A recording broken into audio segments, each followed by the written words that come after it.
السلام علیکم ورحمۃ اللہ وبرکاتہ۔ الحمد للہ رب العالمین، الصلاۃ والسلام علی سید المرسلین وعلی آلہ واصحابہ اجمعین، اما بعد۔ رب اشرح لی صدری ویسر لی امری واحلل عقدۃ من لسانی یفقہوا قولی۔ رب زدنی علما رب زدنی علما، آمین یا رب العالمین۔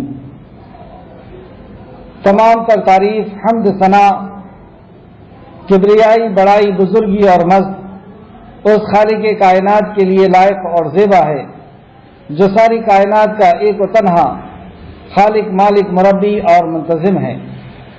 درود و سلام ہو انبیاء اکرام پر جنہیں انس اور جن کی رشد و ہدایت کے لیے مبعوث فرمایا گیا، خصوصاً رحمت للعالمین امام الانبیاء محمد صلی اللہ علیہ وسلم پر۔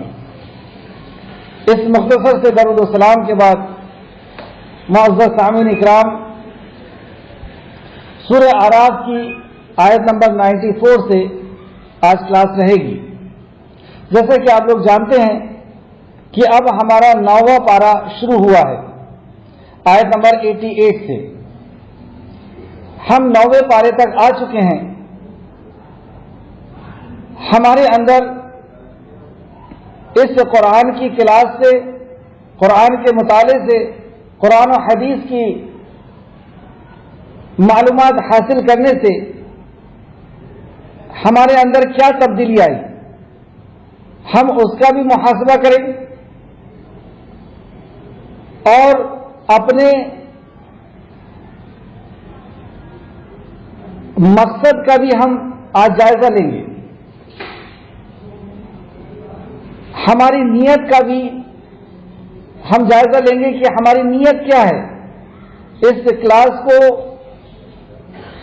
میں آنے کی، اس کورس کو کرنے کی، قرآن و حدیث کو سیکھنے اور سمجھنے کے پیچھے ہمارا مقصد کیا ہے، کیوں ہم اپنا قیمتی وقت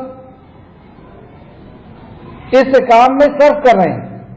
سارے کام کو روک کر کے، اور جو لوگ اسائنمنٹ حل کرتے ہیں، پیپر حل کرتے ہیں، ان کے لیے تو روزانہ 2-3 گھنٹے لگتے ہی ہیں، بغیر اس کے وہ اسائنمنٹ حل بھی نہیں کر سکتے۔ تو ان ساری محنت کے پیچھے کیا راز ہے؟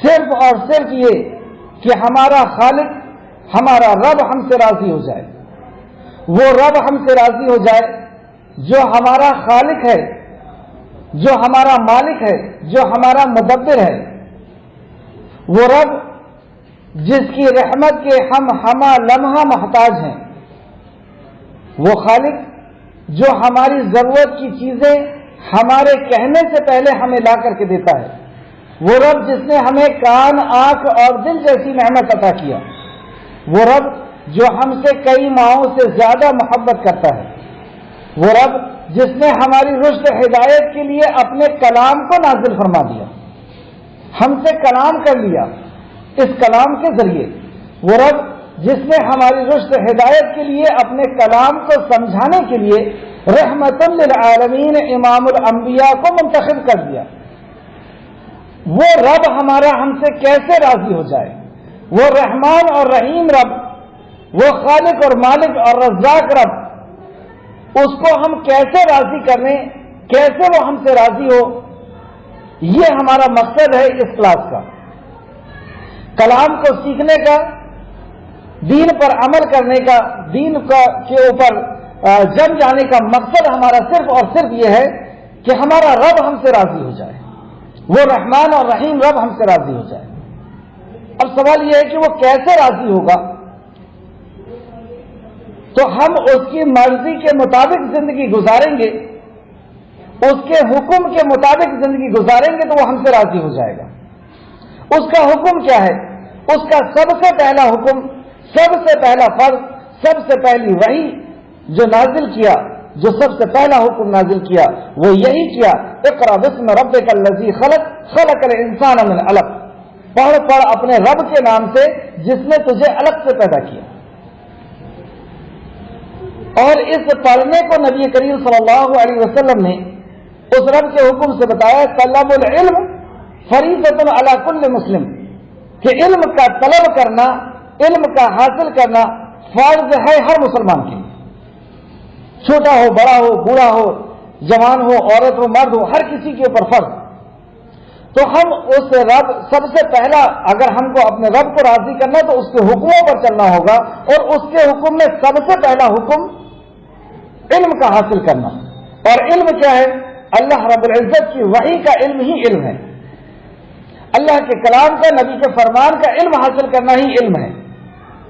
اس علم کو ہم کیوں حاصل کر رہے ہیں؟ یہاں پر بھی ہم اپنی نیت کا جائزہ لیں۔ کہیں ایسا تو نہیں کہ ہم واہوائی چاہنے کے لیے اور لوگوں میں ہمارا شمار پڑھے لکھوں میں علماء میں ہو جائے اس لیے، یا ہم دولت حاصل کرنے کے لیے، شہرت حاصل کرنے کے لیے تو علم حاصل نہیں کر رہے، یا میں خود اپنا جائزہ لوں کہ میں اس کلاس کو کیوں چلا رہا ہوں۔ کہیں ایسا تو نہیں کہ میرا یقین، میرا مقصد، میری نیت کہیں بدل تو نہیں گئی۔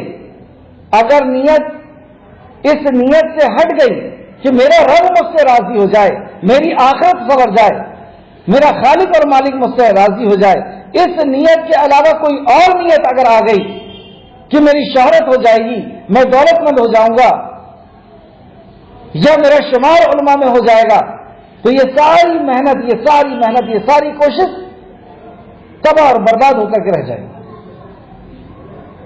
اس کا کوئی اجر اور ثواب، اور بلکہ ہمارے رب کی ناراضگی کا ذریعہ بن جائے گی یہ محنت، یہ جدوجہد، یہ کوشش رب کو ناراض کرنے کا ذریعہ بن جائے گی۔ مسلم شریف کی حدیث کے مطابق اس کو منہ کے بل گھسیٹتا ہوا جہنم کے اندر پھینک دیا جائے گا جس کی نیت کے اندر بدلاؤ آ گیا۔ نیت اگر اللہ کی رضا یعنی اخلاص کو چھوڑ کر کے اور کوئی اور نیت اگر ہو گئی تو وہ سارا عمل برباد ہو جائے گا۔ تو ہماری نیت کا یہاں پر بھی جائزہ لیں گے کہ علم کیوں حاصل کر رہے ہیں، تاکہ اس پر عمل کریں، کیونکہ عمل کریں گے، اللہ کے حکموں پر عمل کریں گے تو اللہ ہم سے راضی ہوگا، اس کے مطابق زندگی جیئیں گے تو وہ راضی ہوگا۔ اب اس کے عمل کو کریں گے تو عمل کے اندر بھی ہم نیت کا جائزہ لیں کہ اس عمل کے پیچھے ہماری کیا نیت ہے، تو اس عمل کے پیچھے بھی ہماری نیت ہمارے رب کی ہی رضا ہونی چاہیے، اس کے اندر بھی اخلاص ہونا چاہیے۔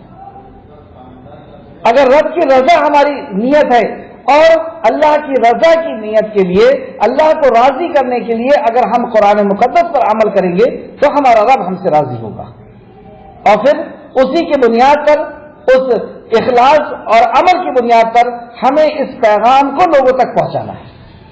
یہ ہے خلاصہ کلام ہماری پوری جدوجہد کا، اور جو کوششیں آپ لوگ بعد میں بھی کرتے ہیں اور بھی دوسری کتابیں پڑھتے ہوں گے اور بھی دوسرے طریقے سے اور دوسرے ذرائع سے علم کو حاصل کرتے ہوں گے، تو ان علم کو حاصل کرنا، عمل کرنا اور لوگوں تک پہنچانا، ان سب کے پیچھے ہمیں ہمہ وقت اپنے نیت کا جائزہ لینا ہے کہ یہ میں قدم اٹھا رہا ہوں یا یہ کام کو میں کرنا چاہ رہا ہوں، یہ کام کی نیت میں نے کیا ہوں، اس کے پیچھے راز کیا ہے، اس کے پیچھے کہیں ایسا تو نہیں کہ شیطان نے ہمیں کہیں اور ہمارے ذہن کو منتشر کر دیا اور ہم دنیا کی لالچ میں تو نہیں آ گئے۔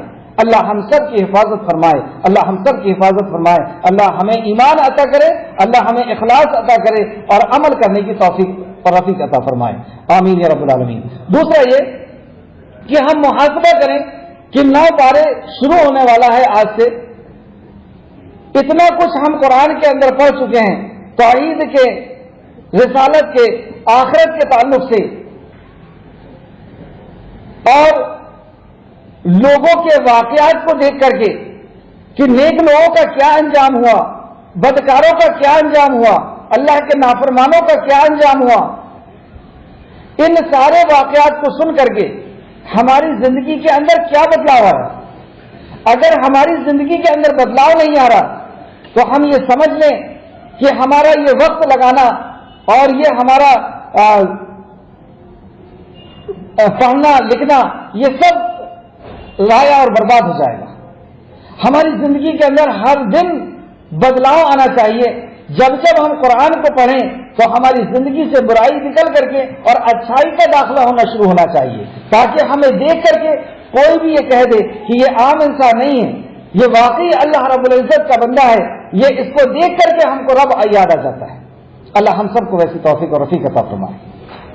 آج دیکھتے ہیں آیت نمبر 94 سے کہ اللہ رب العزت نے انبیاء کے قصص کو، واقعات کو بیان کیا، اور جن لوگوں نے انبیاء کی بات کو مانا، ان پر ایمان لے کر کے آیا، ان کو اللہ رب العزت نے لوگوں سے بچا لیا، اور جن لوگوں نے انکار کیا اللہ رب العزت نے ان کو صفحہ ہستی سے مٹا دیا۔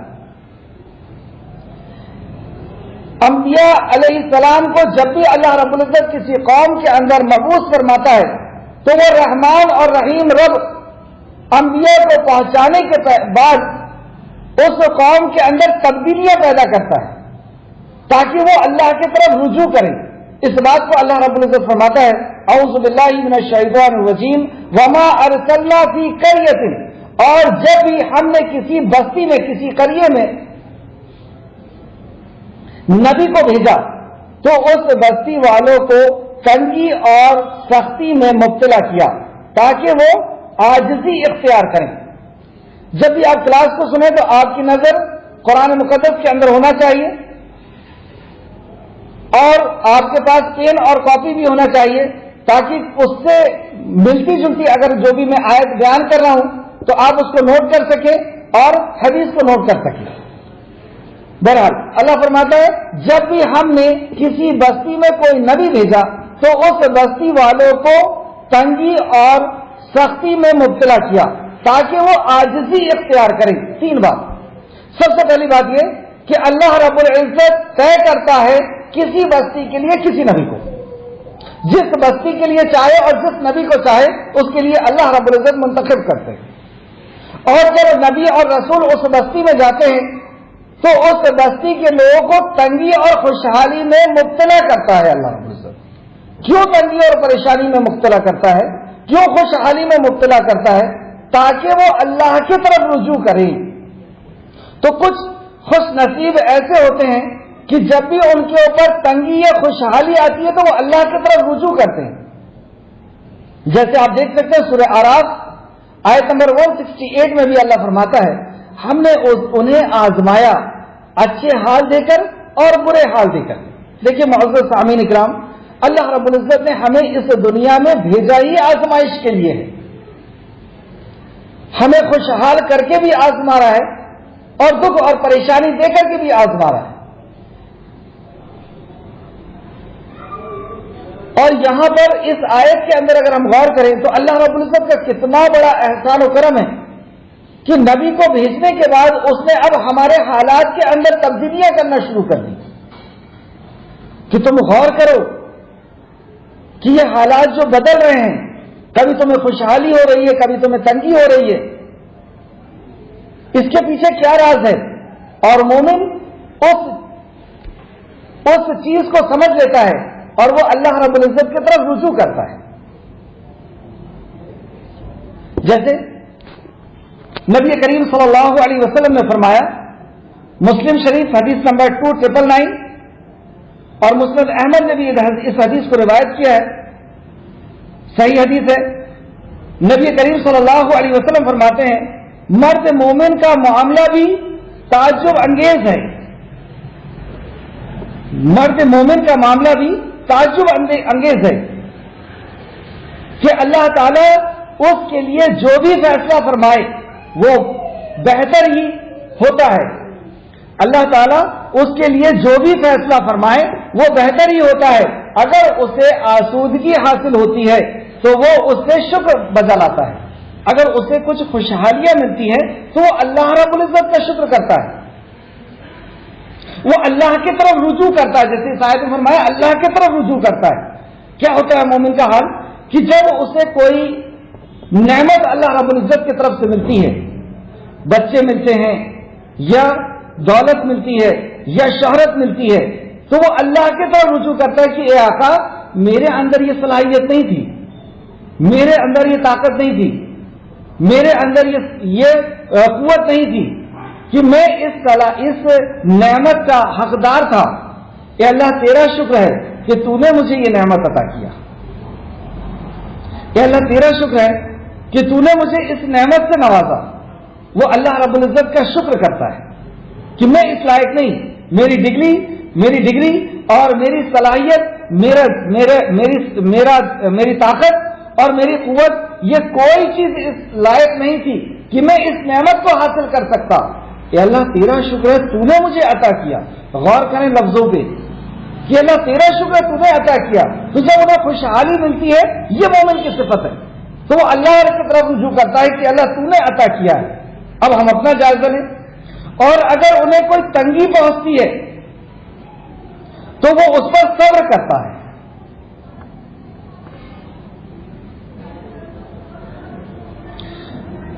اگر اسے کوئی تنگی پہنچتی ہے، کوئی پریشانی اس کو پہنچ گئی، کاروبار میں نقصان ہو گیا، صحت خراب ہو گئی، کسی کا انتقال ہو گیا، تو وہ اس پہ صبر کرتا ہے۔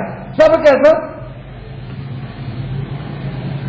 کہ نہ اس کے چہرے سے شکایت نظر آتی ہے، نہ اس کے کپڑے سے شکایت نظر آتی ہے، نہ اس کی بات سے شکایت نظر آتی ہے، نہ اس کے واٹس ایپ کے اسٹیٹس سے شکایت نظر آتی ہے۔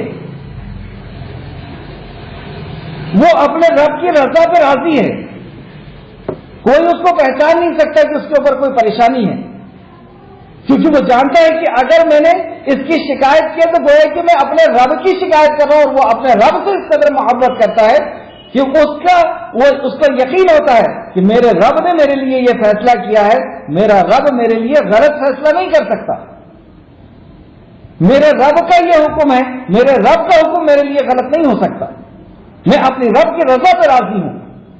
یہ ہے ایمان والے کی پہچان۔ تو نبی مکرم فرماتے ہیں اگر اسے کوئی تکلیف پہنچتی ہے تو وہ صبر کرتا ہے، اور صبر کرنا بھی اس کے لیے بہتر ہے۔ جیسے دوسری حدیث میں فرمایا کہ مومن کو ایک کانٹا بھی اگر چبھتا ہے تو وہ اس کی نیکی کو دور کرنے کا باعث بنتا ہے اور اس کے درجات کو بلند کرنے کا باعث بنتا ہے، دوسری حدیث میں ہے۔ تو جو بھی مومن کے لیے تکلیف آتی ہے اور اس پہ برداشت کر لیتا ہے، اس پہ صبر کر لیتا ہے، اور انا للہ و انا الیہ راجعون کہہ کر کے اس کو چھوڑ دیتا ہے۔ اور واقعی یہ کلمات کے اوپر آپ غور کریں کہ اس سے ایک مومن کو اطمینان و سکون حاصل ہونا ہی ہے۔ وہ کیا کہہ رہا ہے؟ انا للہ و انا الیہ راجعون، کہ میں بھی اللہ کے لیے ہوں اور اللہ ہی کی طرف سے آئے ہوں اور اللہ ہی کی طرف ہم کو لوٹ کر کے جانا ہے۔ مطلب جو بھی پریشانی ہے یا خوشی ہے یہ سب کا خاتمہ ہے، اور ہم سب کو تو لوٹ کر کے اسی کی طرف جانا ہے۔ وہ چیز آج وہ نعمت چلے گئی تو کیا ہوا، مجھے بھی تو وہاں جانا ہے۔ تو اس میں دونوں میں اجر کرتا ہے، اور یہ اس کے لیے بہتر ثابت ہوتا ہے، اور یہ اس کا صبر کرنا اور شکر کرنا یہ دونوں اس کے لیے بہتر ثابت ہوتا ہے۔ تو یہ تھا ایک پہلو جو مومن کے تعلق سے اللہ رب العزت نے فرمایا کہ جب ہم انبیاء کو بھیجتے ہیں تو قوم کو تنگی اور خوشحالی میں مبتلا کر دیتے ہیں۔ اب ہم اپنی زندگی کے اندر دیکھیں، کبھی تنگی آ رہی ہے، کبھی خوشحالی آ رہی ہے، کبھی تنگی، تو اور ہر لمحہ ہمیں ٹیسٹ کیا جا رہا ہے، ہمیں چیک کیا جا رہا ہے کہ ہم خوشحالی کو پانے کے بعد اس کا کریڈٹ کس کو دیتے ہیں۔ کاروبار میں فائدہ ہو گیا، کوئی ڈیلنگ اچھی ہو گئی، تو اس میں ہم اپنی صلاحیت کو، اپنی طاقت کو، اپنے لاجک کو، اپنی ڈگری کو اہمیت دے رہے ہیں کہ اس کی وجہ سے ایسا ہوا، یا وہاں پر ہم اپنے رب کو راضی کر رہے ہیں کہ اللہ میری یہ طاقت، میری یہ صلاحیت، میری یہ چیز نہیں تھی کہ یہ میں نعمت کو پا سکتا، یہ تیرا فضل ہے کہ تو نے مجھے دیا۔ یہ مومن کی پہچان ہے۔ اور تنگی جب آتی ہے تو کہیں سے بھی اس کو ظاہر نہیں کر سکتا کوئی کہ یہ پریشان حال ہے۔ اور تنگی اور پریشانی قوم کے اندر لانا اللہ رب العزت کا اس کے پیچھے کیا راز بتایا گیا، تاکہ وہ اللہ کی طرف رجوع ہو، اس نعمت کو دیکھ کر کے وہ اللہ کی طرف رجوع ہو کہ یہ نعمت کا حقدار میں نہیں تھا، میرے رب نے مجھے عطا کیا۔ اور تکلیف جب آئے تو بھی وہ اللہ کی طرف رجوع ہو کہ اس سے دور کرنے والی اگر کوئی ذات ہے تو وہ صرف اور صرف میرے رب کی ہے، اور اس نے یہ میرے لیے فیصلہ کیا ہے تو ضرور اس میں میری کوئی بہتری ہے۔ تو یہ ایک پہلو ہوا، اور دوسرا پہلو دوسری آیت کے اندر آ رہا ہے، پھر سے اس آیت کو سماعت فرمائیں، اور جب بھی ہم نے کسی بستی میں کوئی نبی بھیجا تو اس بستی والوں کو تنگی اور خوشی میں مبتلا کیا تاکہ وہ عاجزی اختیار کریں، اللہ رب العزت کی طرف رجوع کریں۔ پھر ہم نے ان کے بدحالوں کو خوشحالی میں مبتلا بدل دیا، یہاں تک کہ وہ خوب پھلے پھولے۔ یہ اب اللہ رب العزت کا غضب شروع ہوا کہ جو لوگ رجوع نہیں کر رہے ان کے لیے اللہ رب العزت نے دنیا کے دہانے کھول دیے۔ جیسے سورہ انعام آیت نمبر 44 میں اللہ فرماتا ہے، سورہ انعام آیت نمبر 44 میں، کہ جو اللہ کا باغی ہو جاتا ہے، اللہ کا نافرمان ہو جاتا ہے، اور اللہ کی نگاہیں کرم جس کے اوپر سے اٹھ جاتی ہے، پھر وہ گناہ پہ گناہ کرتا ہے اور اللہ رب العزت دنیا کے دہانے اس کے لیے کھول دیتا ہے۔ اور دوسرا حال کیا ہوتا ہے کہ ایک شخص گناہ کرتا ہے اور اللہ رب العزت اسے گناہ میں فوراً پکڑ لیتا ہے اور وہ رجوع کرتا ہے، اللہ تعالیٰ کی طرف لوٹ کے آ جاتا ہے۔ یہ فیصلہ اللہ رب العزت کا ہمارے لیے بہت بہتر ہوگا۔ لیکن جب ہم شرکتی پہ شرکتی کرتے چلے جائیں، گناہ پہ گناہ کرتے چلے جائیں، اللہ کی بغاوت پہ بغاوت کرتے چلے جائیں، نافرمانی پہ نافرمانی کرتے چلے جائیں، تو اللہ رب العزت ایسے شخص کو چھوڑ دیتا ہے اور دنیا کے دہانے اس کے لیے کھول دیتا ہے۔ اب اسے عزت بھی ملے گی، اب اسے شہرت بھی ملے گی، اب اسے دولت بھی ملے گی، اولاد بھی ملے گی، اور وہ یہ سمجھے گا کہ میں بہت اچھا انسان ہوں۔ اور ایسے شخص کو اللہ اچانک پکڑتا ہے اور توبہ کی مہلت نہیں دیتا۔ یہاں پہ وہی بات بیان فرمائی جا رہی ہے، پھر ہم انہیں ان کے بدحالی اور بدحالی کو خوشحالی میں بدل دیتے ہیں۔ مطلب جب ان کے اندر برائی تھی، پریشانیوں میں وہ تھے، تو اب ان کے اندر اچھائیوں کو اللہ رب العزت نے خوشحالی کو ڈال دیا، بدل دیا، یہاں تک کہ وہ خوب پھلے پھولے اور کہنے لگے۔ اب جب ان کو اچھائی ملنے لگی، دنیا کی نعمتیں ملنے لگی، تو وہ کیا کہتے ہیں؟ اور وہ کہنے لگے ہمارے باپ دادا کو بھی سختی اور راحت پیش آتی تھی۔ مطلب اس میں کوئی عبرت نہیں لے رہے ہو کہ یہ سختی کا دینے والا کون ہے، یہ راحت کا دینے والا کون ہے، اور اس کو کیا کہہ رہے ہیں کہ یہ تو چلا آ رہا ہے، یہ تو پچھلے زمانے سے ایسا ہوتا چلا آ رہا ہے کہ کبھی اچھے دن ہوتے ہیں، کبھی برے دن ہوتے ہیں، کبھی خوشحالی ہوتی ہے، کبھی بدحالی ہوتی ہے، کبھی گھاٹا ہوتا ہے دکان کے اندر، کبھی فائدہ ہوتا ہے، یہ تو چلا آ رہا ہے، اس میں کوئی عبرت حاصل نہیں کر رہے۔ پھر سے دیکھیں، اور وہ کہتے ہیں ہمارے باپ دادا کو بھی سختی اور راحت پیش آئی تھی، تب ہم، اب اللہ رب العزت کا فیصلہ سنیے، تب ہم نے انہیں اچانک پکڑ لیا اور انہیں خبر تک نہ ہو سکی۔ اب اللہ رب العزت کی پکڑ اس شخص کے لیے سخت آ گئی اور اسے خبر بھی نہ ہو سکی۔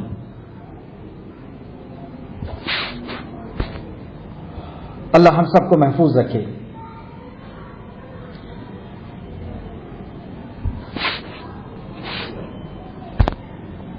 اچانک پکڑ کے تعلق سے ایک حدیث نبی کریم صلی اللہ علیہ وسلم نے فرمایا، مسند احمد نے اس کو روایت کیا، جلد نمبر 6 حدیث نمبر 136، اچانک موت مومن کے لیے رحمت ہے اور کافر کے لیے افسوسناک چیز ہے۔ یہاں پہ جو کہا گیا کہ جس نے شرکسی کو ہی اختیار کر کے رکھا تو اللہ نے اس کو بدحالی کے دن سے خوشحالی میں لے آیا، اور جب انہوں نے اللہ نے خوشحالی میں لے آیا تو وہ لوگوں سے کہتا پھرتا ہے کہ ہمارے باپ دادا کے لیے بھی یہی سب ہوا کرتا تھا، کبھی اچھے دن ہوتے تھے، کبھی برے دن ہوتے تھے، اور ہم نے اسے اچانک پکڑ لیا جبکہ وہ شرکسی میں تھا۔ تو یہ اچانک موت کا آنا کافر کے لیے یہ مصیبت کا باعث ہوتی ہے، اور مومن کے لیے خوشحالی۔ کیوں مومن کے لیے خوشحالی؟ کیونکہ مومن تیار ہوتا ہے اپنے خالق اور مالک کے پاس حاضر ہونے کے لیے، اس کی ہر دن تیاری ہوا کرتی ہے کہ میں اور وہ اپنے کاروبار سے اور اپنی وراثت سے اور اپنی جائیداد کی تقسیم سے اور اپنے لین دین سے اور اپنے قرض سے اور اپنے سارے معاملات سے وہ اپنے آپ کو تیار کر کے رکھتا ہے کہ کب اللہ رب العزت کا بلاوا ہو، کب مجھے اپنے خالق کے پاس جانا ہو، اور وہ اپنے رب کے پاس جانے کے لیے اپنے آپ کو تیار کر کے رکھتا ہے، شریعت کے مطابق زندگی جیتا رہتا ہے۔ اور پھر اس کی اچانک موت آتی ہے اور وہ اپنے رب سے جا ملتا ہے اور وہ خوشحالی کے ساتھ، اور اللہ جیسا فرماتا ہے کہ نہ انہیں کوئی خوف ہوگا نہ وہ کوئی غمگین ہوں گے۔ مطلب ان کو دنیا سے جانے کا نہ کوئی خوف ہوگا اور کوئی غم ہوگا، اور نہ انہیں اس دنیا میں خوف ہوگا، نہ دنیا سے جانے کا انہیں غم ہوگا، اور اس دنیا میں انہیں کوئی خوف بھی نہیں ہوگا۔ لیکن اس کے برعکس جو کافر ہوتا ہے, جو منکر ہوتا ہے, جو اللہ کا نافرمان اور باغی ہوتا ہے,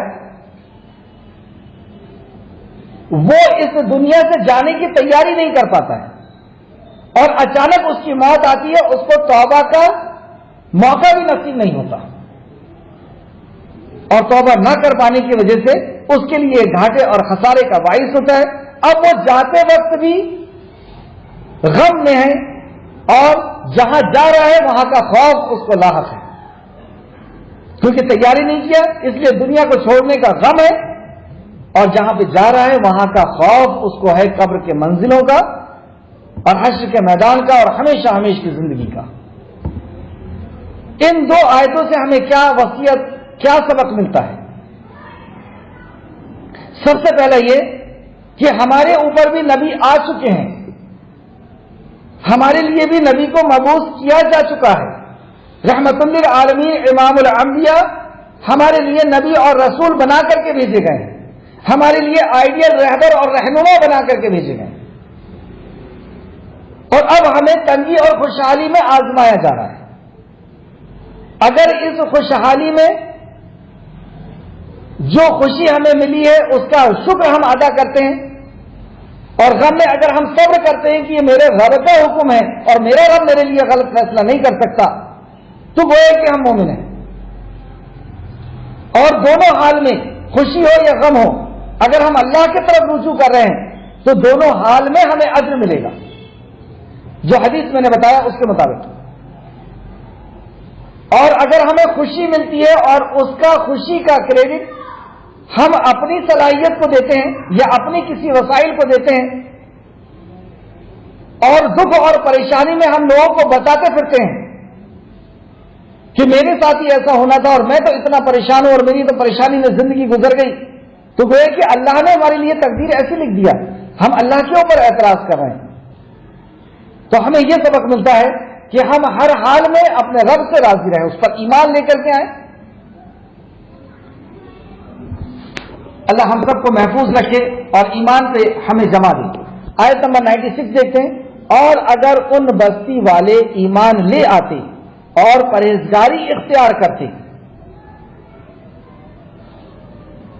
اور اگر ان بستی والے ایمان لے آتے اور پرہیزگاری اختیار کرتے تو ہم ان پر آسمانوں اور زمین کی برکتوں کے دروازے کھول دیتے. اللہ اکبر. یہ ساری کائنات کے خالق, مالک اور رازق کا یہ فیصلہ ہے, یہ اس کا اعلان ہے, یہ اس کا وعدہ ہے کہ جو بھی بستی, جو بھی قوم اللہ رب العزت کے اوپر ایمان لے کر کے آ جائے اور واتقوا اور تقوی اختیار کرے, تو ہم آسمان اور زمین کے برکتوں کے دہانے اس کے لیے کھول دیں گے. ہم یہی چاہتے ہیں نا, دنیا کی خوشحالی ہم چاہتے ہیں. دنیا کی خوشحالی کا راز اللہ رب العزت نے یہاں پہ بتایا کہ اگر دنیا کی خوشحالی چاہیے, زمین اور آسمان کے برکتوں کے دروازے اگر تمہیں کھلوانا ہے اپنے رب سے, اس دنیا کی کوئی وقت کوئی قیمت نہیں ہے اللہ رب العزت کے پاس. اگر اس دنیا کی کوئی وقت اور قیمت ہوتی تو اللہ اپنے نافرمان کو ایک گھونٹ پانی نہیں پینے دیتا. جیسے کل کی کلاس میں ہم نے پڑھا کہ جنتی جنت میں ہوگا اور جہنمی جہنم میں ہوگا, اور جہنمی جنتی کے کو پہچان لے گا کہ وہ میرا باپ ہے, وہ میرا بھائی ہے, اور وہ اپنے جلے ہوئے جسم کے ساتھ اس کے سامنے پہنچے گا اور کہے گا اے میرے باپ, اے میرے بھائی, میرے اوپر کچھ پانی کو انڈیل دے, میں جل رہا ہوں اور میرے جسم میں آگ لگی ہوئی ہے, میرے اوپر کچھ پانی ڈال دے اور میں پیاس اور بھوک سے مر رہا ہوں, میرے اوپر کچھ کھانا دے دے. تو وہ کیا کہے گا کہ اللہ رب العزت نے حرام کر دیا ہے کافروں کے لیے جنت کی نعمت کو. تو اللہ رب العزت جنت کا ایک گھونٹ پانی نصیب نہیں کرے گا.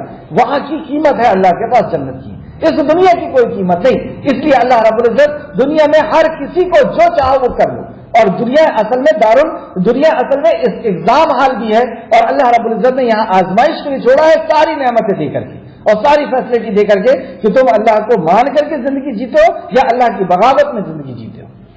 تو یہاں اللہ فرماتا ہے اور اگر وہ بستی والے ایمان لے آتے, تو میں یہ بتا رہا تھا کہ یہ دنیا کی اللہ کے پاس کوئی قدر و قیمت نہیں, اور یہ دنیا اللہ رب العزت اس کے قدموں میں ڈال دے گا جو صرف یہ دو کام کر لیں گے. اور وہ دو کام کیا فرمایا؟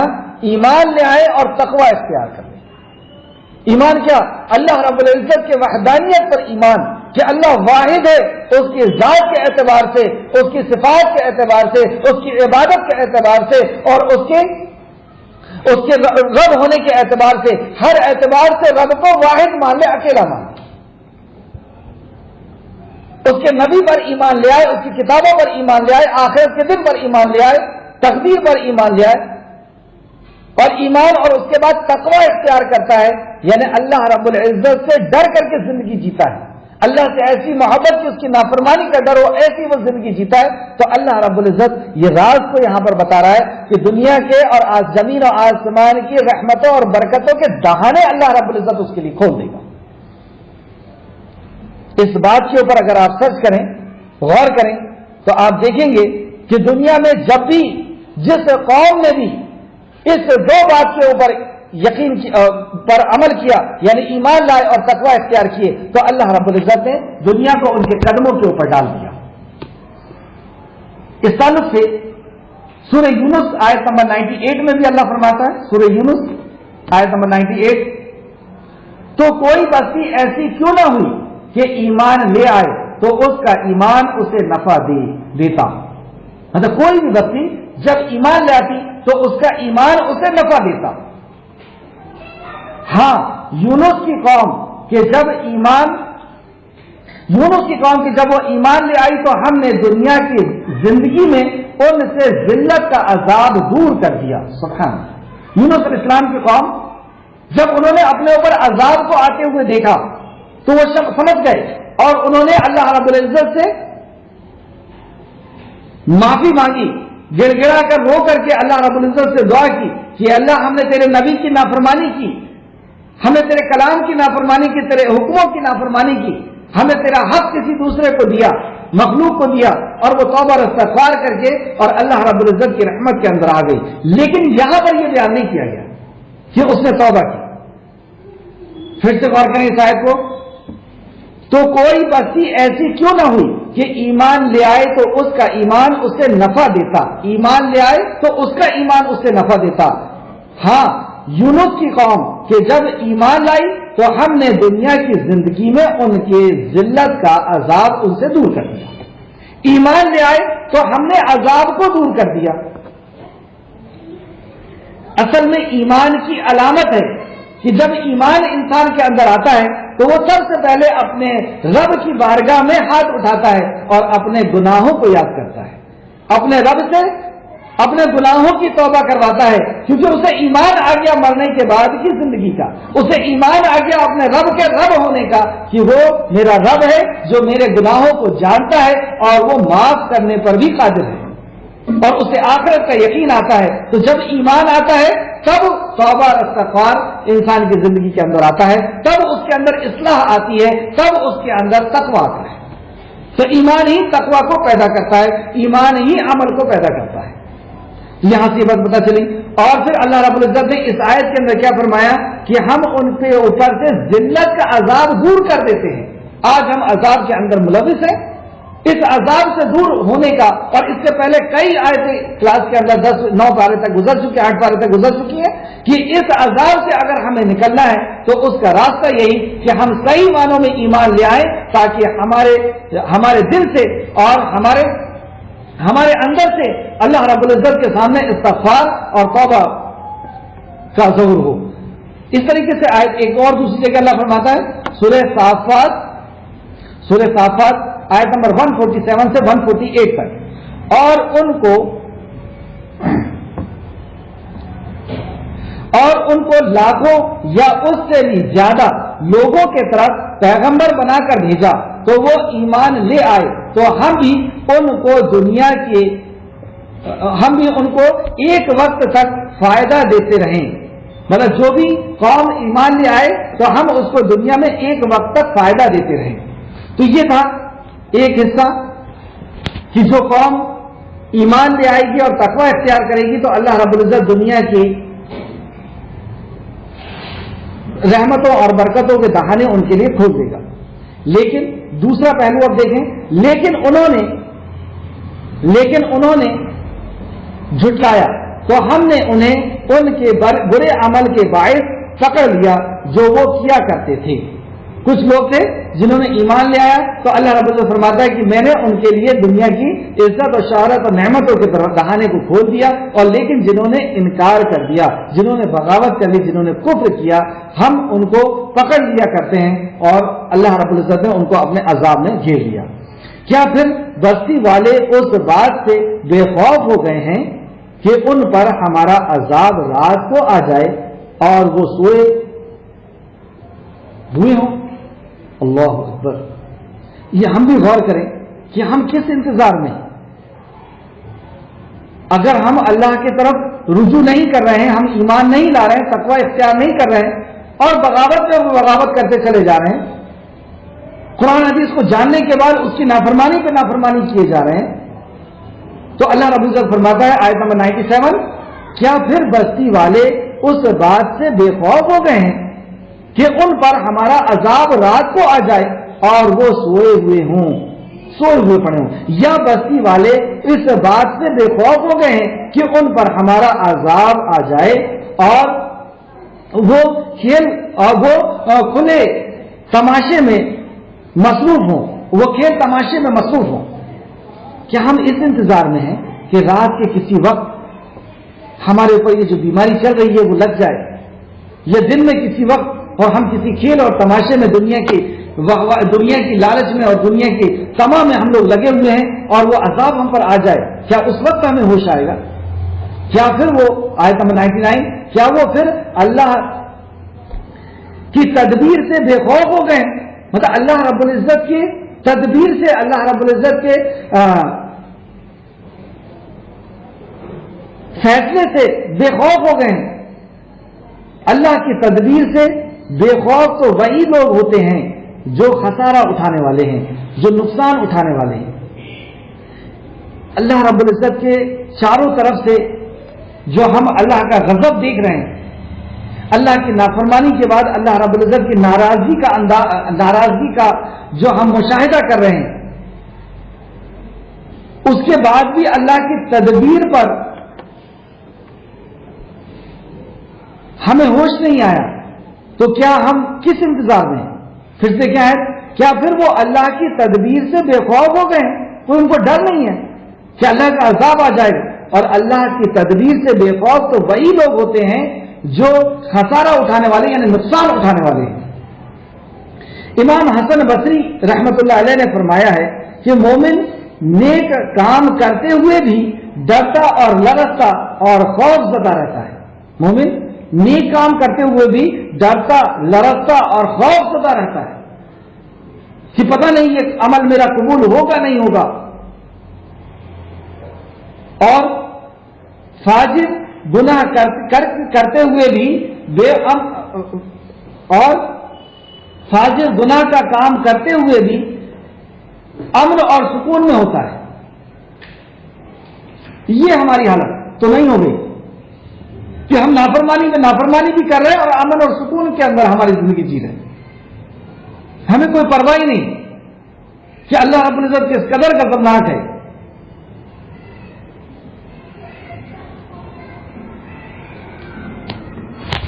اللہ ہم سب کو محفوظ رکھے. اللہ رب العزت ہم سب کو توبہ کی توفیق نصیب فرمائے. اللہ رب العزت ہم سب کو ایمان عطا فرمائے اور تقوی کے ساتھ زندگی گزارنے کی توفیق اور رفیق عطا فرمائے. آمین یا رب العالمین. آیت نمبر 100. کیا ان لوگوں پر واضح نہیں ہوا جو زمین میں پہلے بسنے والے کے حالات کے بعد اس کے وارث ہو گئے؟ کیا ان لوگوں پر واضح نہیں ہو گیا یعنی کھل کر کے سامنے نہیں آ گیا, ان کو ثبوت نہیں مل گیا کہ جو زمین میں پہلے بسنے والے مطلب جو ہم سے پہلے اس زمین کے اندر وارث تھے, جو مالک تھے اس زمین کے اور اس شہر کے بعد اس کے وارث بن گئے, اس کے بعد ہم اس شہر کے, ہم اس دیش کے, ہم اس گھر کے وارث بن گئے ہیں. کیا ہم نے نہیں دیکھا اس بات کو؟ جیسے سورۃ طٰہٰ کی آیت نمبر 128 کے اندر بھی اللہ رب العزت اس طریقے کی بات فرماتا ہے. سورۃ طٰہٰ آیت نمبر 128 کے اندر اللہ فرماتا ہے, کیا یہ بات ان لوگوں کے لیے محجب ہدایت نہ ہوئی؟ مطلب کیا یہ بات ان کے لیے ہدایت کا باعث نہیں بنی؟ کہ ہم ان سے پہلے بہت سے فریقوں کو ہلاک کر چکے ہیں جن کے رہنے کا مقامات میں یہ چلتے پھرتے ہیں. تو جہاں پہ ہم چل پھر رہے ہیں، جو ہم بستیوں کو دیکھ رہے ہیں، جو ہم محلات کو دیکھ رہے ہیں، جو ہم محلات کو کھنڈر ہوتے ہوئے دیکھ رہے ہیں، کیا یہ چیز ہمارے لیے عبرت کا باعث نہیں ہے کہ ہمیں بھی مرنا ہے جیسے یہ لوگ مر کر کے چلے گئے، جیسے انہوں نے اپنی زمین و جائیداد کو چھوڑ کر کے، اپنے محلات کو، اپنے گھروں کو چھوڑ کر کے چلے گئے، اسی طریقے سے ہمیں بھی چھوڑ کر کے جانا ہے. اصل میں یہ پوری بغاوت کی جو جڑ ہے، بغاوت کی جو وجہ ہے، وہی ہے آخرت پر یقین کا کم ہونا، موت کا یقین کم ہو جانا. تو موت کا یقین اللہ رب العزت ان آیت مبارکہ کے اندر بتا رہا ہے کہ کیا تمہیں یہ بات نہیں لگتی کہ تم جس جگہ کے مالک ہو، اس جگہ کے مالک پہلے کوئی اور تھے، آج تم بن گئے ہو. کیا تم کھنڈرات کو، کیا تم محلات کو، کیا تم بستیوں کو نہیں دیکھتے کہ وہ بستی کے مالک پہلے کوئی اور تھے، آج تم بن گئے ہو؟ مطلب یہ ہوا کہ کل کوئی اور بننے والا ہے. تم بھی جس طریقے سے یہ لوگ دنیا کو چھوڑ کر کے گئے، تمہیں بھی زندگی کو، دنیا کو چھوڑ کر کے جانا ہے. اور اسی طریقے سے سورہ سجدہ آیت نمبر 26 کے اندر بھی اللہ فرماتا ہے کیا ان کو اس امر سے ہدایت نہ ہوئی کہ ہم نے ان سے پہلے بہت سی امتوں کو جن کے مقامات سکونت میں یہ چلتے پھرتے ہیں ہلاک کر دیا، بے شک ان میں نشانیاں ہیں تو یہ سنتے کیوں نہیں. اللہ اکبر. آیت کو پھر سے دیکھیں، کیا ان کو اس امر سے ہدایت نہ ملی؟ مطلب یہی بات ہدایت کے لیے، انسان کو رجوع کرنے کے لیے، اللہ کی طرف جھک جانے کے لیے کافی ہے کہ وہ اس بات کو دیکھ رہے ہیں، لوگوں کو مرتا ہوا دیکھ رہے ہیں، اور جو چلا گیا اس کے آہٹ کو بھی وہ نہیں سن رہے ہیں. یہی بات ایک عقل مند انسان کے لیے کافی ہے کہ مجھے بھی اس دنیا فانی سے جانا ہے. میں جس کی عزت کے لیے مر رہا ہوں، وہ ساری عزت کو چھوڑ کر کے جس دولت کے لیے میں اللہ کی نافرمانی کر رہا ہوں، اس دولت کو بھی مجھے چھوڑ کر کے جانا ہے، اور اس دنیا کو چھوڑ کر کے مجھے عبد و آباد زندگی اپنے خالق اور مالک کے پاس جانا ہے. اس طریقے سے سورہ مریم آیت نمبر 98 کے اندر اللہ فرماتا ہے، سورہ مریم آیت نمبر 98، اور ہم نے ان سے پہلے بہت سے گروہوں کو ہلاک کر دیا ہے، بھلا تم ان میں سے کسی کو دیکھتے ہو یا ان کی آہٹ بھی سنتے ہو. اللہ اکبر.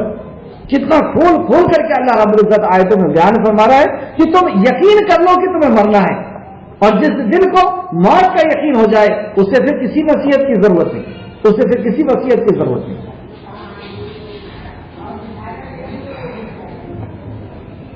اگر ہم چاہیں تو ان کے گناہوں، آیت نمبر 100 پہ پھر سے آ جائیں، اور اگر ہم چاہیں تو ان کے گناہوں کی وجہ سے انہیں مصیبتوں میں مبتلا کر دیں اور ان کے دلوں پر مہر لگا دیں، پھر وہ نہ سن پائیں. اللہ اکبر. یہ گناہ کا انجام کہ وہ لوگوں کو اس دنیا سے جاتا ہوا دیکھ کر کے، اپنے انجام پہ پہنچتا ہوا دیکھ کر کے بھی ان کو عبرت اور نصیحت حاصل نہیں ہو رہی، اور وہ آخرت کی فکر نہیں کر رہے. وہ جہاں جانا ہے اس کے بارے میں ان کا کوئی فیوچر پلان نہیں ہے. جہاں ہمیشہ ہمیشہ کے لیے جانا ہے، جس قبر کے اندر انہیں سالوں سال رہنا ہے، اس کے لیے کوئی ان کے پاس پلان نہیں، کوئی ان کے پاس سوچ نہیں، کوئی ان کے پاس فکر نہیں. اور یہ بغاوت کی جو زندگی جی رہے ہیں، تو اللہ فرماتا اگر ہم چاہیں تو ان کے گناہوں کی وجہ سے انہیں مصیبت میں مبتلا کر دیں. تو پتہ یہ چلا کہ گناہوں کی وجہ سے ہمارے اوپر مصیبت آتی ہے، جو قرآن کے اندر دوسری کئی جگہ اللہ رب العزت نے فرمایا کہ جو تمہیں مصیبت آتی ہے وہ تمہارے گناہوں کا نتیجہ ہے، تمہاری بدعملیوں کا نتیجہ ہے، اور ان کے دلوں پر مہر لگا دے، پھر وہ نہ سن پائے. مطلب پھر وہ ہدایت کی بات، پھر وہ اللہ کی نصیحت کی بات، پھر وہ قرآن اور حدیث کی بات وہ سن نہیں پائیں گے. تو یہ اللہ رب العزت کی مہر کیا ہے کہ جب بندہ گناہ پہ گناہ کرتا رہتا ہے تو اس کے دل پر سیاہ نقطہ لگایا جاتا ہے، اور وہ نقطہ بڑھتے بڑھتے بڑھتے بڑھتے اس کا دل، ابن عباس رضی اللہ عنہ اس آیت کی تفسیر میں بتاتے ہیں کہ اس کا دل پھر سخت ہو جاتا ہے، اور پھر اس کے اوپر زنگ آلود ہو جاتا ہے، اور پھر اس کے اوپر وصیت اور نصیحتیں اثر نہیں کرتی، پھر قرآن و حدیث اس کے اوپر اثر نہیں کرتی، پھر وہ ہدایت سے دور کر دیا جاتا ہے. یہ ہے اللہ رب العزت کی طرف سے مہر. اللہ ہم سب کو محفوظ رکھے. آیت نمبر 101، اے نبی کریم صلی اللہ علیہ وسلم، وہ بستیاں ہم جن کے پیچھے خبریں ہم آپ کے سے بیان کیا کرتے ہیں، اچھا، وہ بستیاں جو پہلے گزر چکی ہیں، جن کے واقعات اللہ رب العزت نے بیان کر چکا ہے، اس کے تعلق سے اللہ رب العزت فرما رہا ہے. اور وہ بستیاں کون سی ہیں؟ جب اللہ تعالیٰ نے اپنے نبی حضرت محمد صلی اللہ علیہ وسلم کو، اپنے نبیوں کو، جیسے قوم نوح کی قوم کو کی طرف نوح علیہ السلام کو بھیجا، اور قوم ہود کی طرف قوم صالح کو، اور قوم لوط کی طرف حضرت لوط علیہ السلام کو، اور قوم کی طرف سمود کو بھیجا اللہ رب العزت نے. اور اس کے بعد یہ واقعات اب یہاں پہ بیان کیے جا رہے ہیں. اور اے نبی، یہ وہ بستیاں ہیں جن کی خبریں ہم آپ سے بیان کر رہے ہیں، اور یقیناً ان کے رسول ان کے پاس کھلی نشانیاں لے کر آئے. جو بھی نبی آئے ان کے پاس کھلی نشانیاں لے کر کے آئے. کس چیز کی نشانیاں؟ یہ ہوتی ہے دلیل اور ثبوت کہ وہ اللہ رب العزت کی طرف سے مبعوث کیے گئے ہیں، پہنچائے گئے ہیں. جیسے نبی کریم صلی اللہ علیہ وسلم سارے دلائل کے ساتھ، سارے برہان کے ساتھ، سارے ثبوتوں کے ساتھ ہمارے سامنے آئے.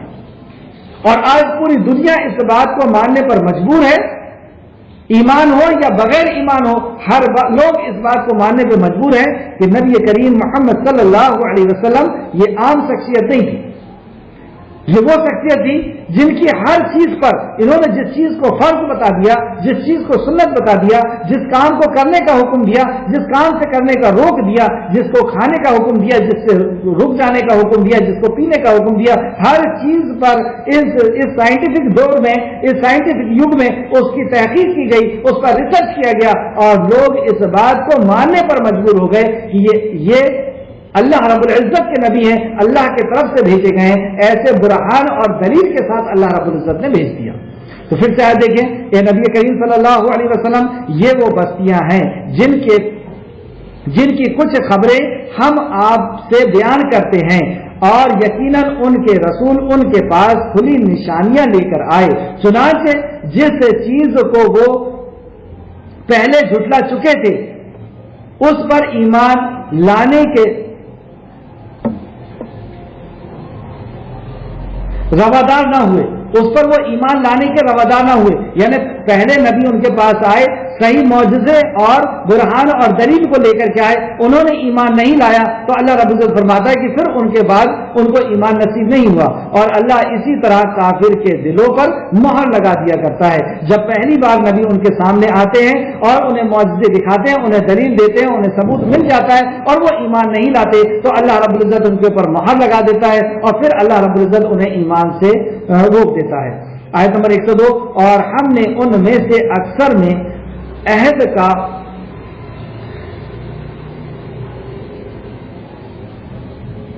کا پورا کرنے والا نہ پایا، بلا شبہ ہم نے ان میں سے اکثر کو نافرمان پایا. یہ عہد کیا ہے؟ عہد کے تعلق سے تفسیر ابن کثیر جلد نمبر 2 صفحہ نمبر 663، یہاں عہد سے مراد وہ عہد ہے جس پر اللہ تعالیٰ نے انہیں پیدا فرمایا، اور وہ اپنے پشت میں ہی تھے، تو ان سے یہ وعدہ لیا کہ وہ ان کا رب اور ان کا مالک ہے، اور ان کے سوا کوئی معبود نہیں. تو انہوں نے اقرار کیا اور عہد و پیمان کیا تھا، مگر پھر وہ اسے بھول گئے. مطلب ہم اس دنیا میں آنے کے پہلے جب پشت میں ہی تھے، جب اس دنیا میں نہیں آئے تھے، اس کے پہلے ہی اللہ رب العزت نے ہم سے عہد و پیمان لے لیا تھا کہ کیا میں تمہارا رب نہیں، یعنی کیا میں تمہارا پیدا کرنے والا، تمہارا مالک اور تمہارا مدبر نہیں ہوں. تو ہم ساری روحوں نے مل کر کے یہ عہد دیا تھا کہ قالوا بلا شہیدنا، کہ ہم اس بات کے گواہ ہیں کہ تو ہمارا خالق اور مالک ہے. تو یہاں پہ اس عہد کو یاد دلایا جا رہا ہے کہ اس سے عہد لے کر کے بھیجا گیا تھا.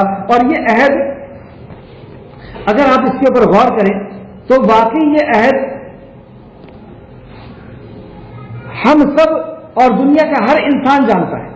جب بھی آپ کسی سے پوچھیں کہ اس دنیا کا بنانے والا، زمین آسمان اور سورج چاند کا بنانے والے کتنے ہیں، تو وہ برجستہ جواب دیتا ہے کہ پوری دنیا کے بنانے اور چلانے والا ایک ہے. اور اسی بات کی یاد دہانی کے لیے، اسی بات کو بتانے کے لیے اللہ نے کلام کو پہنچایا اور انبیاء کو پہنچایا. تو یہ عہد گویا کہ ہر انسان کے اندر اللہ رب العزت نے اس کو داخل کر دیا، انبلٹ کر دیا.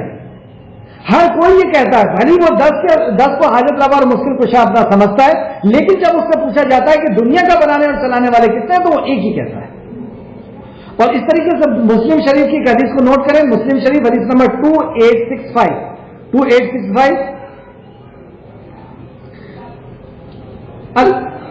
اللہ تعالیٰ فرماتا ہے میں نے اپنے تمام بندوں کو دین اسلام پر پیدا کیا تھا مگر شیطانوں نے ان کے پاس آ کر انہیں دین سے بہکا دیا.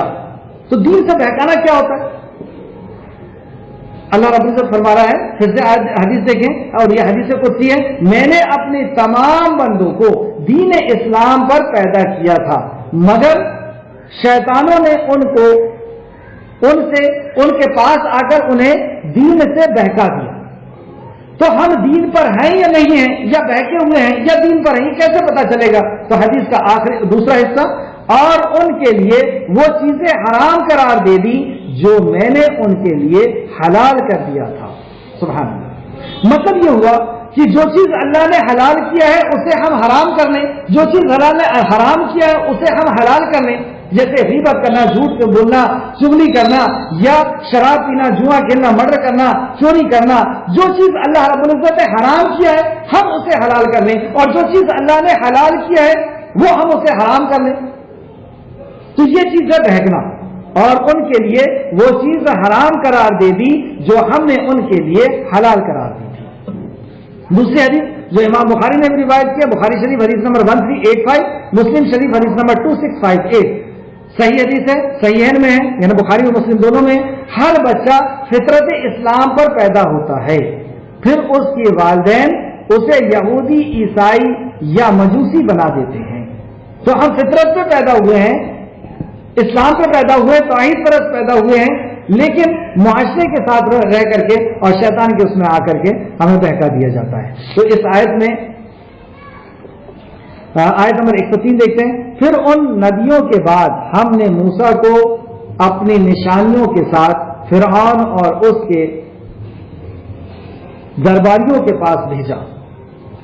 یہاں سے سیدنا موسیٰ علیہ السلام کا واقعہ شروع ہو رہا ہے کہ موسیٰ علیہ السلام جیسے پچھلے انبیاء اپنے قوم کے پاس آئے تھے، اور اس قوم کے اندر جو سب سے بڑا بگاڑ ہوا کرتا تھا، جو بنیادی خرابیاں ہوا کرتی تھی، اس کی نشاندہی نبی کیا کرتے تھے.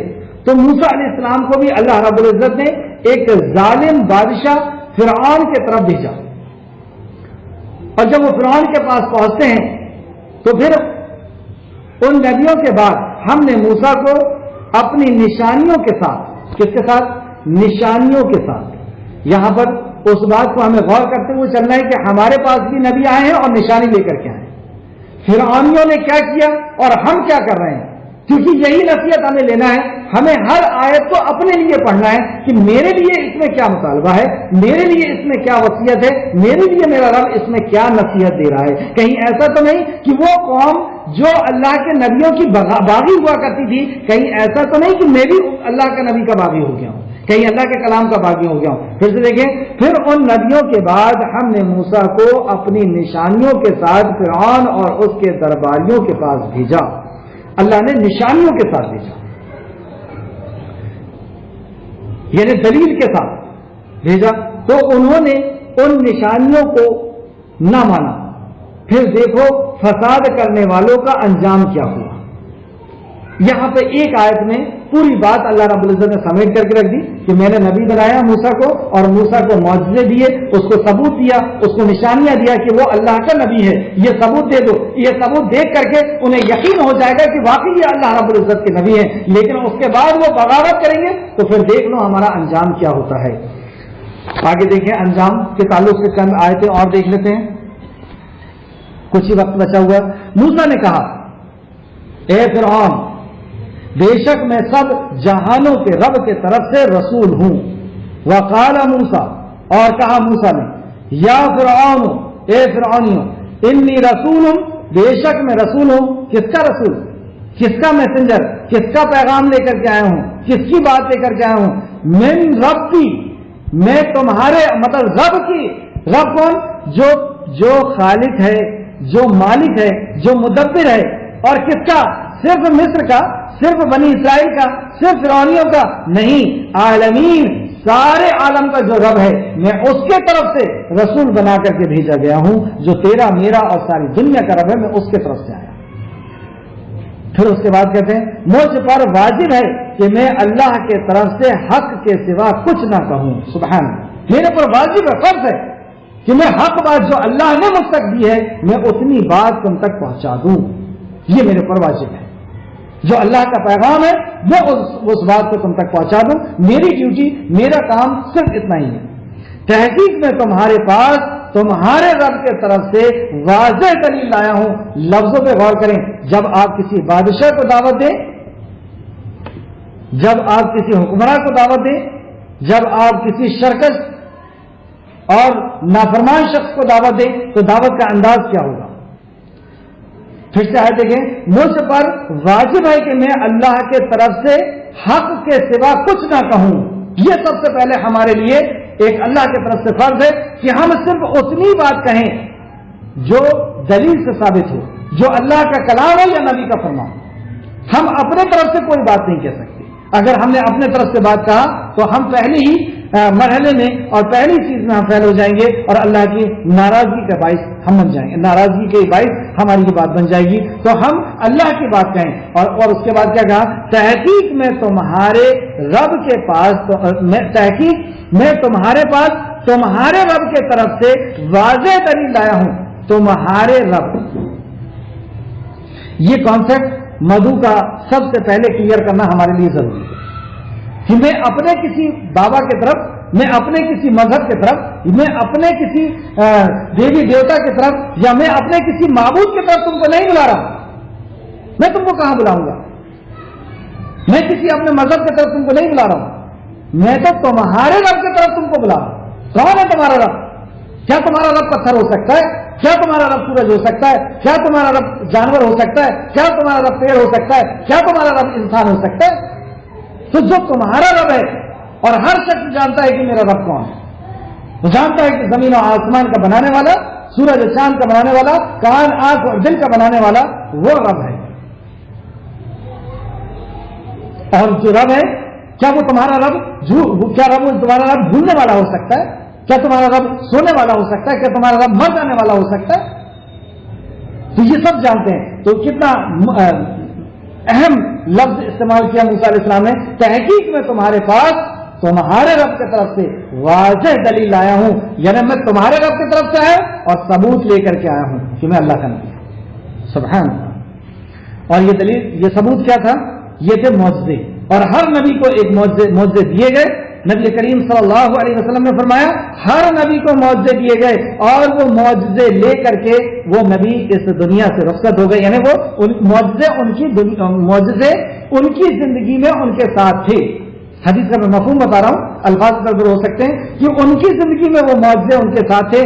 مجھے جو معجزہ دیا گیا، مطلب نبی مکرم کو کئی معجزے دیے گئے اور اس میں سے ایک معجزہ ایسا دیا گیا اللہ رب العزت کی طرف سے کہ نبی مکرم فرماتے کہ مجھے جو معجزہ دیا گیا وہ قیامت تک رہے گا، اور وہ معجزہ قرآن ہے، اور اس کے ذریعے سے میں تعداد پر کثرت کروں گا، یعنی قرآن کے ذریعے سے اس معجزے کو دیکھ کر کے، اس معجزے کو سن کر کے، اس معجزے کو جان کر کے، اس کا علم حاصل کر کے لوگ اسلام کے اندر، ایمان کے اندر، اللہ کی معرفت کے اندر آتے چلے جائیں گے۔ تو یہ وہ معجزہ ہے۔ اب یہ معجزہ کے بارے میں جب موسیٰ علیہ السلام نے کہا کہ میں تیرے رب کی طرف سے آیا ہوں اور میرے رب نے دلیل کے ساتھ مجھے بھیجا ہے، ثبوت کے ساتھ بھیجا ہے، واضح دلائل کے ساتھ مجھے بھیجا ہے، تو اب فرعون کیا کہتا ہے؟ لہذا تو بنی اسرائیل کو میرے ساتھ بھیج دے۔ موسیٰ علیہ السلام نے کہا لہذا تو بنی اسرائیل کو میرے ساتھ بھیج دے۔ بنی اسرائیل کون؟ ایک مسلمان قوم، یعنی اسرائیل کے بیٹے یعقوب علیہ السلام کے بیٹے جو ہزاروں کی تعداد میں تھے، جو فرعون جو مصر کا بادشاہ تھا ان کے اوپر ظلم کر رہا تھا، انسانیت کے اوپر ظلم کر رہا تھا، ان کو جانور سے بھی بدتر طریقے سے اس نے قید کر کے رکھا تھا اور ان سے اپنے محلات کو اور اپنے گھر کو اور اپنے کاموں کو کروایا کرتا تھا اور کھیتی باڑی کروایا کرتا تھا۔ اس طریقے سے ان کو یوز کر رہا تھا اور ان کو جانور سے بھی بدتر طریقے طریقے سے وہ جی رہا تھا. تو موسیٰ علیہ السلام نے آ کر کے فرعون کو دعوت سب سے پہلے کیا دی؟ رب کی دعوت دی کہ میرا اور تیرا جو رب ہے میں اس کے طرف سے آیا ہوں، یعنی توحید ربوبیت کی دعوت دی، توحید کی دعوت دی، اور اس کے بعد ظلم سے اس کو روکا. تو یہ دونوں چیزیں تأمرون بالمعروف کی ہے اور وتنہون عن المنکر بھی ہے. بھلائی کا حکم دینا اور برائی سے روکنا، یہ دونوں چیز مل کر کے دعوت بنتی ہے کہ ہم بھلائی کا بھی حکم دیں اور کسی کے اندر کوئی برائی ہے، عقیدے کی برائی ہے، تو اس برائی کی نشاندہی کریں. تو موسیٰ علیہ السلام نے فرعون کو کہا کہ تو بنی اسرائیل کے اوپر ظلم مت کر اور بنی اسرائیل کو میرے ساتھ بھیج دے. فرعون نے کہا، اب فرعون اس کا جواب دیتا ہے. فرعون نے کہا اگر تو کوئی نشانی لے کر آیا ہے تو وہ پیش کر اگر تو سچوں میں سے ہے. یہ قوم کا مطالبہ ہے جس مطالبے کو ہم پورا نہیں کر پا رہے. اگر تم کوئی نشانی لائے ہو مسلمانوں، تم واقعی سچے دین پر ہو، نیلے گگن کے سوامی نے تمہیں سمویدھان دیا ہے، زندگی گزارنے کا طریقہ دیا ہے، تم اگر سچے ہو اور تمہارا ہی مذہب اگر سچا ہے تو دلیل پیش کر دو. ہمارے پاس وہ صلاحیت ہی نہیں ہے کہ ہم اس قرآن کو پیش کر سکیں. اور اللہ کی قسم اس قرآن کو جب ہم پیش کریں گے جو حال اس موسیٰ کا ہوا تھا، اس فرعون کا ہوا تھا، اس معجزے کو دیکھنے کے بعد، اس نشانی کو دیکھنے کے بعد، اس ثبوت کو دیکھنے کے بعد اس قرآن کو جب آپ پیش کریں گے تو یہی معجزہ اور یہی اثرات اور یہی چیز آپ ایک باغی کے اندر پائیں گے. یہ قرآن ایک ایسی زندہ ثابت اور ایسا اللہ رب العزت کی ایک الہامی کتاب ہے، ایک روحانی کتاب ہے کہ انسان کی پوری زندگی کے اندر اور پوری جسم کے اندر ایک ہلچل پیدا کر رہی ہے. لیکن افسوس کہ یہ دلیل ہونے کے بعد ہم اس دلیل کو پیش کرنے میں قاصر ہیں، کیونکہ ہمارے لیے دنیا کے ہر علوم ضروری تھے. اگر کوئی ناکارہ علم تھا، اگر کوئی بے مقصد علم تھا، اگر کوئی بے ضرورت علم تھا تو وہ اس قوم نے قرآن کو بنا دیا. تو اللہ رب العزت نے اس کو بے مقصد اور بے یار و مددگار اس قوم کو اللہ رب العزت نے چھوڑ دیا. بہرحال فرعون نے کہا کہ تو دلیل کی بات کرتا ہے کہ تو دلیل لے کر کے آیا اور میرے رب کی طرف سے آیا ہے، چل ٹھیک ہے، جو دلیل لے کر کے آیا اس کو پیش کرے. موسیٰ علیہ السلام فرعون کے اس مطالبے پر پیش کرتے. فرعون نے کہا اگر تو کوئی نشانی لے کر آیا ہے تو وہ پیش کر اگر تو سچوں میں سے ہے. تب موسیٰ نے اپنا عصا ڈالا تو وہ اس وقت اژدہا بن کر کے ظاہر ہو گیا. تفسیر الطبری جلد نمبر 2 صفحہ نمبر 20 اور تفسیر ابن کثیر جلد نمبر 2 صفحہ نمبر 666 اس کے اندر فرماتے ہیں کہ جیسے موسیٰ علیہ السلام نے وہ دلیل پیش کی، وہ عصا پیش کیا، عصا کو چھوڑا تو وہ ایک ایسا اژدہا بنا، ایسا سانپ بنا، ایسا بڑا اژدہا بنا کہ اس کا نیچے کا جبڑا زمین پر تھا اور اوپر کا جبڑا فرعون کی جو محل تھا اس محل کی دیواروں تک پہنچ گیا. اتنا بڑا اس کا منہ کھلا اور وہ تیزی کے ساتھ فرعون کی طرف بڑھا. تو فرعون مارے خوف کے اور ڈر کے اپنی راج سنگھاسن سے، اپنی کرسی سے وہ مارے دہشت اور خوف کے کود کر کے بھاگا. اور فرعون موسیٰ علیہ السلام کی طرف پہنچتا ہے اور کہتا ہے کہ اے موسیٰ میں تیرے رب پر ایمان لاتا ہوں. اسے مجھ سے روک دیا. اور اس نے ہوا خارج کرتے ہوئے وہاں سے بھاگا، جبکہ وہ ہوا خارج کیا نہیں کرتا تھا، اس کی ہوا خارج نہیں ہوتی. ایسی دہشت اور ایسا خوف اس کے اوپر طاری ہوا اور وہ کہتا ہے کہ میں تمہارے رب پر ایمان لے کر کے آتا ہوں. اللہ اکبر.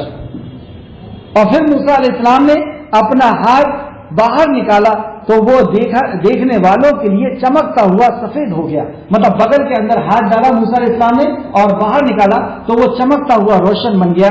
یہ دو نشانیاں دیکھ کر کے فرعون بھی اور اس کے جو ساتھی تھے وہ اس وقت تو انہوں نے ایمان لیا.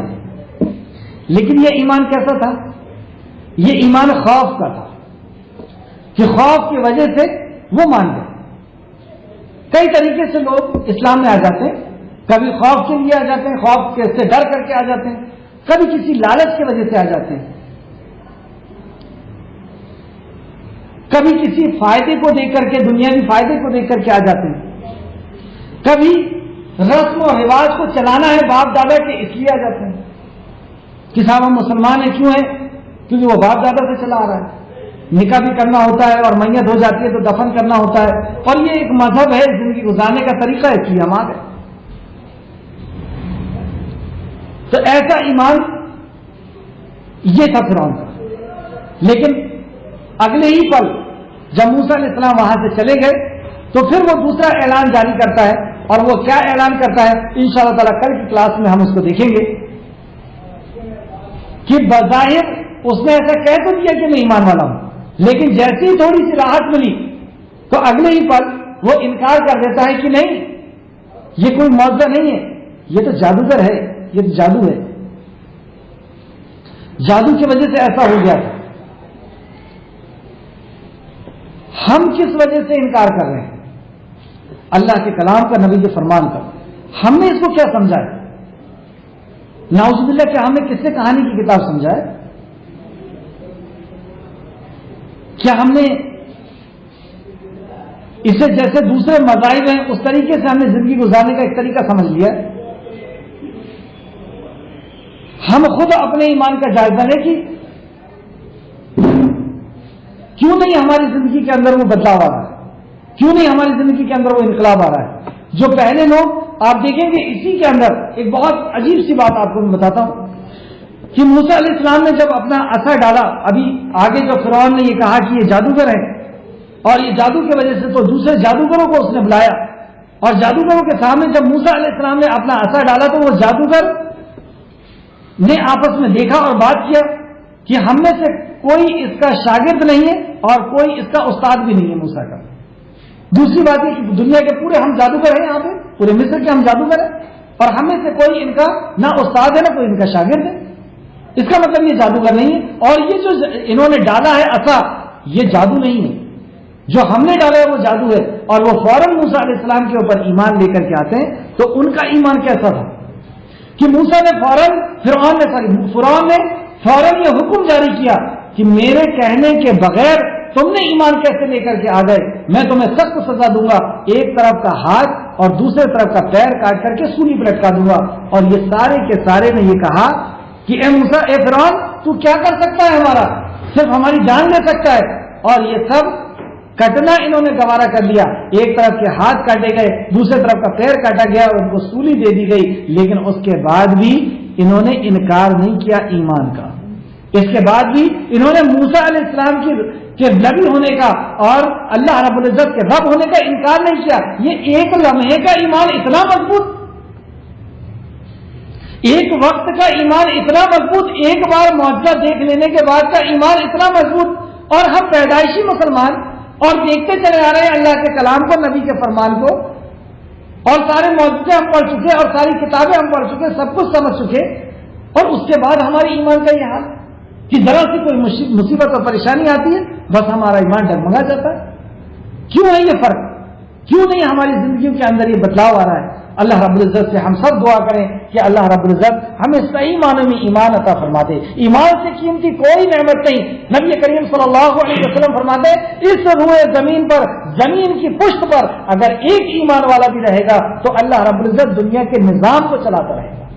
ایک ایمان والا اتنا قیمتی ہے اللہ رب العزت کی بارگاہ میں کہ اس ایک ایمان والے کے لیے وقت پر سورج نکلے گا، ڈوبے گا، چاند نکلے گا، پانی گرے گا، ہوا آئے گی، ساری دنیا کا نظام اللہ رب العزت ایک ایمان والے کے لیے پوری دنیا کے نظام کو چلاتا رہے گا۔ اتنا قیمتی ہے۔ تو اللہ رب العزت ہمیں ایمان عطا فرما دے، ہمیں اللہ تیری ذات پر تیرے جیسی اس کا حق ہے اس حق کے مطابق ہمیں ایمان عطا فرما دے، ہمیں آخرت کا یقین عطا فرما دے، ہمیں نبی مکرم صلی اللہ علیہ وسلم کی رسالت کا یقین عطا فرما دے، ہمیں کلام مقدس سے محبت عطا فرما دے، قرآن مقدس سے ہمیں محبت عطا فرما دے، قرآن مقدس کو سیکھنے کے لیے، اس کو سمجھنے کے لیے، اس پہ غور و فکر کرنے کے لیے اے اللہ ہمارے دل کو راضی کر دے، اس قرآن کو ہمارے دل کی نور اور آنکھوں کی ٹھنڈک بنا دے، آمین یا رب العالمین۔ اے اللہ ہمیں جب تک زندہ رکھ، ایمان کے ساتھ زندہ رکھ، جب ہمارا خاتمہ ہو تو اخلاص کے ساتھ،